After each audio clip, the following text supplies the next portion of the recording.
Orestria, and these are my seasonal impressions from summer 2020.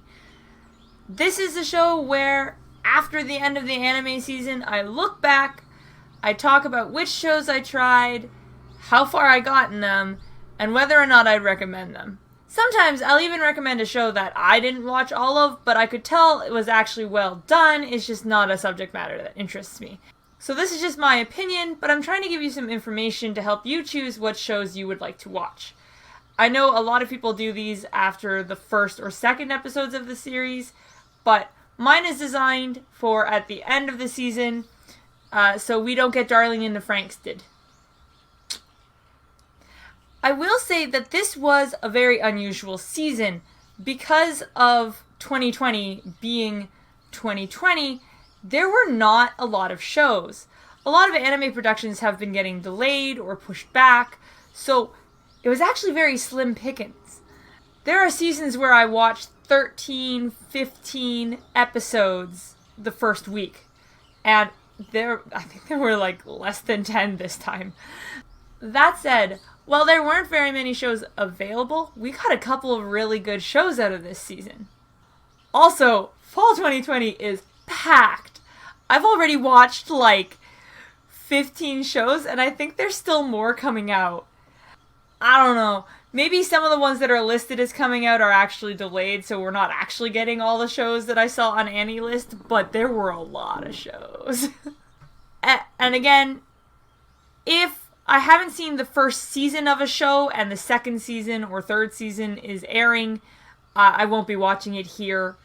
Shows like that will end up on the list, where hopefully I'll have time to watch them eventually. First up, we have Monster Musume no Oisha-san, the monster girl doctor. It's a human doctor who looks after various monster girls.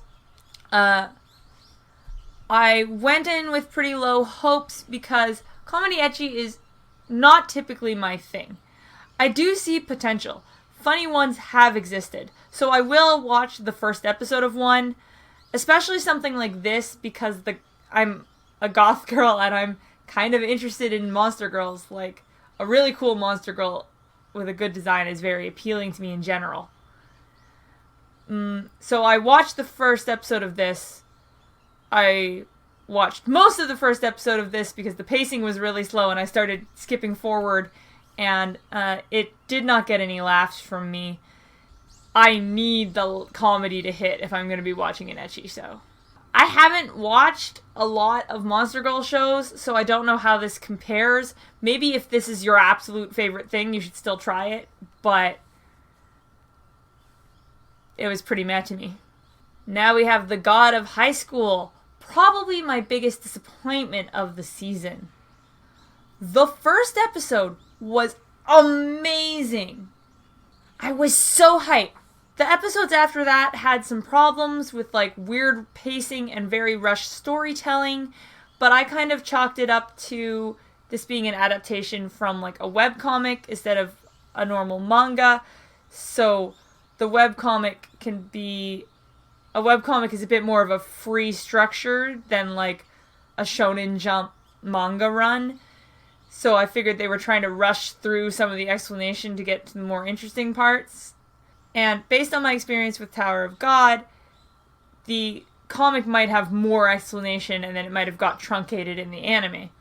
One other thing that I noticed right away, that there weren't really as many women as I would like to see. It's not the 90s anymore. I guess the main characters are 2 guys and 1 girl, which isn't that bad a ratio.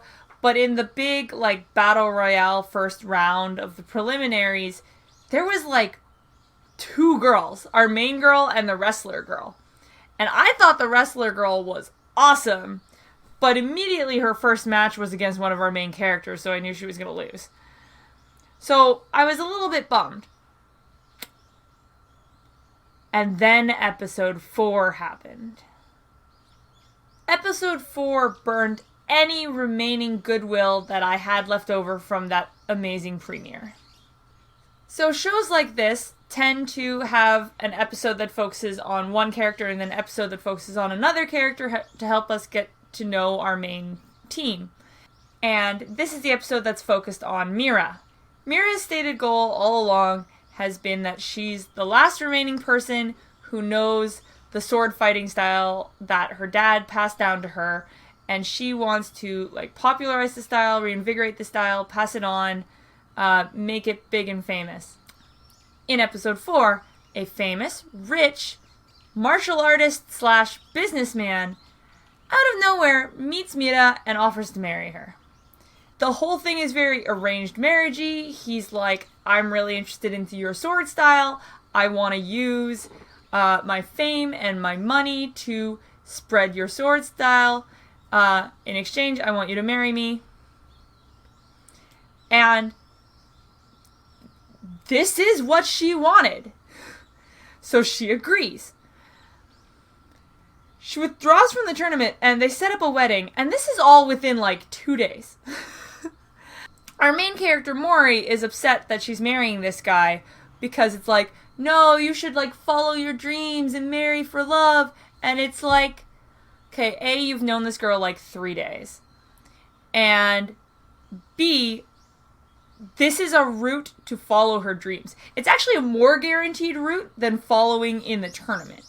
And I really don't see how Mori has any right to judge her for this choice.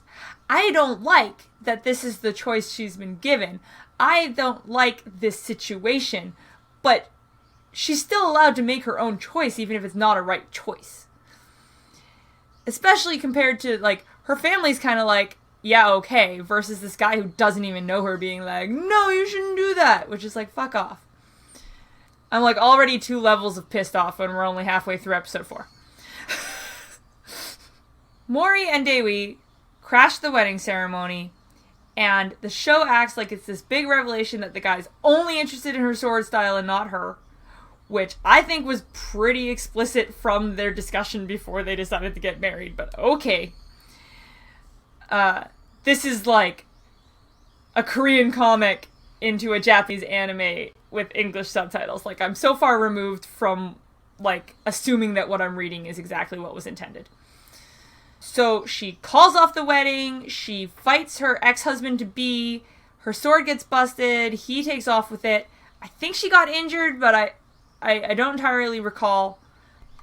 And this all takes place over so few days that she can still re-enter the tournament and hasn't missed any of her matches. Between the proposal and the marriage is, again, literally maybe 2 days. I guess this episode is supposed to, reinforce Mira wanting to succeed on her own and join the championship and do it for herself. But it was a pretty terrible and sexist way of going about it. And we're still not at the end of the episode. So, all this shit happens. Maybe I could have moved past it. Maybe the show would have recovered. Before the end of the episode, we stop following Mira, start following Dewi. Some bad shit happens in his personal life. He goes into his match with Mira, and he just viciously crushes her. I think she got the stomach injury in the battle at the wedding, and he just takes full advantage of it, punching her in the same place over and over again. Literally the audience at the fighting tournament. You know who wants to see some blood? The audience at a fighting tournament. The audience at the fighting tournament is holy shit, dude! And, they go through this effort to try and be you need to pursue your dreams on your own. Smash!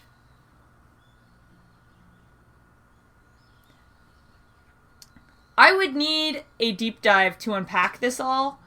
I would need to make a full video on it, and I'm not going to do that because this already makes me so icky and uncomfortable that I just want to forget it ever happened. Gibiate is the kind of anime where reading the plot synopsis is more fun than actually watching it. So here we go! A virus has infected humans throughout the entire world, and based on your age and gender and ethnicity, it will change you into a monster. And it changes everyone into a monster, but you'll change into a different monster. A Japanese guy will turn into a different monster than I would. Meanwhile, a ninja and a samurai who were exiled from Edo get time traveled into this future time period for no apparent reason and start helping to fight the monsters while a doctor is trying to find a cure. This episode was very boring and uninspired and pretty ugly. My favorite part of it was that a lot of people were completely blasé about a ninja and a samurai from Edo, from like the distant past showing up.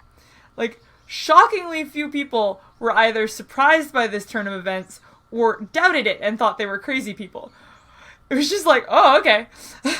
The monsters were really, really, really ugly CGI. Like, this picture looks so bad that I was worried people would think that I spent time trying to find the worst frame I could. Da da da da da da da da da da da da da da da da da da da. The character designs themselves aren't bad. They're by Yoshitaka Amano, who, if you know him at all, you probably know him because he does a lot of the original character design artwork for Final Fantasy characters. But the designs are just completely wasted here. ReZero Season 2 sure aired. Yep. Didn't watch that yet. This is just the kind of show that I do not want to watch weekly. I know from the first season that while the show is totally awesome, an important part of the show is that it hits real emotional lows. And I couldn't imagine hitting one of those emotional lows and having to wait a week to see it get better at all. So I just decided I would watch it all in one block. Now that the season is finally finished, I can start doing that, but I haven't done that yet. But what I will say is if you haven't watched ReZero at all, it is an absolutely amazing show. Probably one of the best isekai out there, especially since it doesn't follow the normal formula at all. Now, Deca-Dence is probably the best new show of the season. It's also going to be very hard to talk about it without spoiling it, so if what I say sounds extremely vague, that's why. This takes place in a post-apocalyptic world where all of humanity lives on this giant moving fortress called Deca-Dence. There are monsters called Gadol that attack humanity, and people fight them. The monsters, when they're attacked, they set out this field, so like this bubble, which messes with gravity within the bubble. So you get some kind of Attack on Titan-esque fights where people can kind of fly around. The animation is excellent. The CG, the designs of the monsters are sometimes pretty ugly, but overall the blending is pretty well, which most of the time when I call CG ugly, I'm not really talking about the CG, I'm talking about the blending. Here, it's blended reasonably well. I mostly just don't like CG in anime. This show features a plucky heroine who manages the balance between being Genki, but also being grounded, seeming like a real character, and not being annoying. She ends up befriending and becoming an inspiration to a washed-up ex-soldier. I'm not a believer of the 3-episode rule that a lot of people tout. This is probably pretty obvious if you've watched any of these seasonal impressions before, because sometimes I drop a show after like 5 minutes.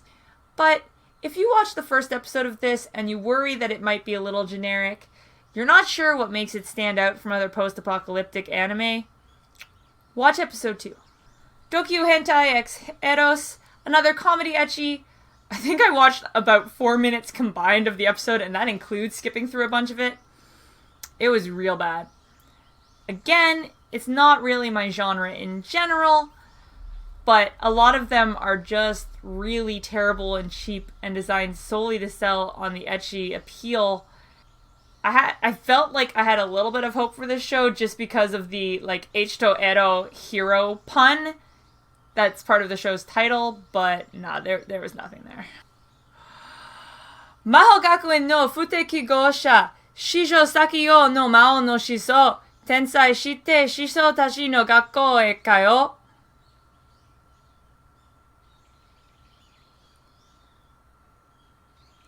The English title isn't that much better. It's The Misfit of Demon King High School, or something like that. I'm going to call it Maou Gakuin. That's the short form. This show is, for me, that perfect line of so bad it's good. The main character here is maximum level OP. We're talking god level powers. The characters constantly use magical words that mean nothing to us as the audience. Gasp, is that Evo Shirashi? Yeah, sure, whatever. Everything that happens is to the nth degree. And aside from the first half, the first episode, which I found a little slow, it just races forward. Things that... It will set up something that you think is going to be like a 3 or 4 episode arc, and it's finished that episode. Our main character, Anos Voldigoat. You know it's special when I actually remember an anime character's full name. Anos Voldigoat, his catchphrase is basically, did you really think da-da-da-da? Like a second grader making up new rules to the game so that they're always the winner. It is glorious. If you like absurd, ridiculous, terrible trash, watch the first episode. The first half of the first episode is a little slow, so make sure you watch the whole thing. If the fight scene doesn't make you bust up laughing, stop. Run away. Because that's the whole show. In the comments under the episode, I saw someone saying this show was mediocre at best. Which, if this show was not high camp to you, how did you get through the whole season? Anyway, here they are in the last episode of the show saying it's mediocre at best. And they tried to say it was a 5 out of 10. But they done fucked it up. And they called it a 10 out of 5. And I have embraced this fully. 10 out of 5 is the perfect, correct score for this show. Maou Gakuin, 10 out of 5. Deca-Dence was probably the best show of the season, but this was my favorite show of the season. I like trash. Why are you watching my recommendations? No Gun's Life Season 2 finally aired. If you don't recall or didn't watch the previous seasonal impressions videos, my feelings on the first season were, I kind of like this, sometimes it's really cool, sometimes it's really meh, I wish it were less episodic. And I said that I'm hopeful for Season 2 because I feel like the show has done a lot of setup and planted a lot of seeds and I want to see where it's going.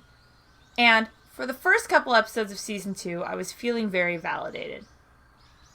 Oh, we're really finding out a lot about these characters' backstories and kind of solving these mysteries we've been wondering about, and this is really cool, and I feel like the plot is finally, like, moving. And then, it grinds to a stop for an entire episodic plot following a pervert using his extended eyes to perv on female characters of the show. Yeah, no thanks, do not need. Like, the episode was actually physically uncomfortable for me to sit through. This show is not and has never been an ecchi. It has definitely had very sexualized characters. I complained last time about the girl who basically just wears a bikini top that doesn't fit her. Maddie's just like a cool kind of tomboyish, like, tinker kind of girl. Like, They focused in on women's body parts sometimes, but, like, I watch anime, so fine. And then there was this whole perving on characters episode, and they added this to the ending theme. Done! Peter Grill to Kenja no Jikan is another ecchi comedy. Apparently that's all that came out this season. And I completely forgot not only that I had watched this show, but about the existence of this show until I was scrolling through AniChart to make the list of shows I watched. I am sure that I watched some of this. Obviously not a full episode. Probably like 5 minutes or less. Didn't find it at all funny. Don't remember it. Pass. In better news, Fugou Keiji, Balance Unlimited, Return of the Colons. This is a holdover from spring, where I talked about the first few episodes, which aired in spring, and it went on hiatus, and it just released the rest of the season in summer. Previously. The important part is he wants to do it by the books. He wants to do it by throwing cash at every problem. And that's where the comedy comes from, especially since so far on the show, his stupid-ass method has been working. This was not as expected. My first impression, based on the first couple episodes, was that it's just a buddy cop comedy show, and that was fine, because I liked the character designs, and I was slashing them in my head, and it was actually funny. And there are definitely still elements of comedy in this show, but after the first few episodes, we actually go into an overarching mystery plot. The show overall gets darker and more serious. It's like the comedy was a spoonful of sugar to help you accept Kanbei's ridiculous wealth and technology, to set that ground level before they could move on to using those items in their real serious plot. In the end, nothing really stands out. It doesn't have the best mystery. It doesn't have the best action scenes. It doesn't have the best comedy scenes. But each one is good enough to be considered successful. That was a decent plot. That was decent action. That was decent comedy. And they blend together pretty well without a lot of tonal inconsistencies. As aforementioned, I found the two male leads quite charming and will probably be enjoying fan art of them in the future. That said, I did have one overall complaint about this show, and if I feel like if you've been watching these videos, you have a pretty good guess about it. It's about the portrayal of female characters. Our main recurring women consist of a cheerful, helpful, largely useless policewoman whose main defining trait is that she is constantly eating, particularly sweets, and a super competent woman who is entirely secondary to Kanbei and whose entire life revolves around serving him. She is his sister, and she calls him Lord Daisuke. I don't call him Lord Demonac. And I have never made that face upon seeing him return home. And yeah, that's it. That's all I watched in the fall season. Like I said, there were not a lot of shows. But that means it's time for Best Boy and Best Girl of the Season. For Best Girl, I feel like the obvious choice here would be Natsume from Deca-Dence. Or Jill from Deca-Dence. Or, really, there are lots of great female and female-identified characters in Deca-Dence.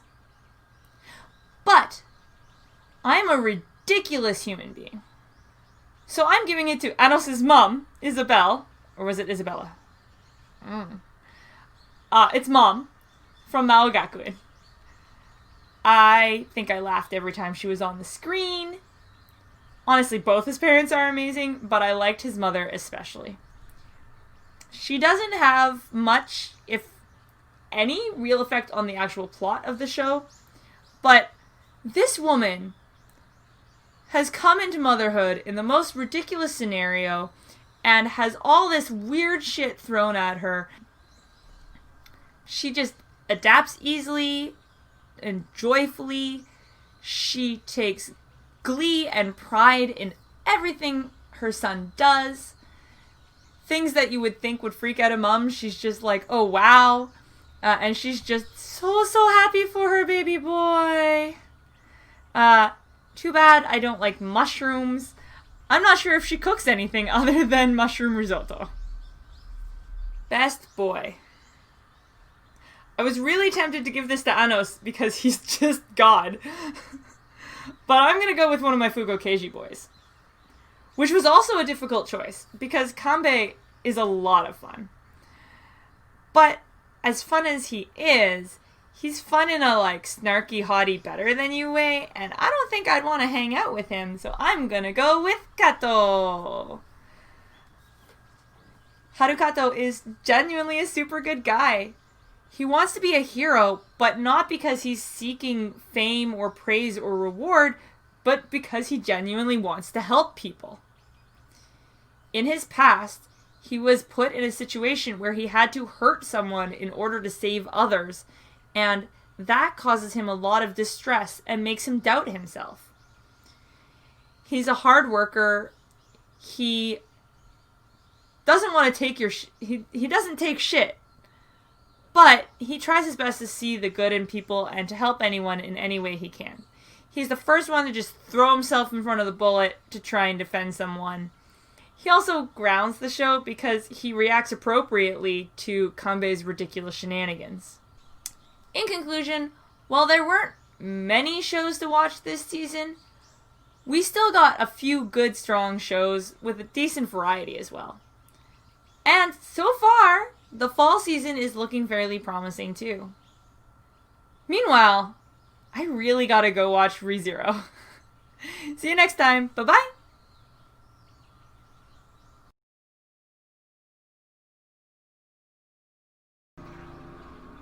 Gonna wait for this fucking airplane to go by. Try again.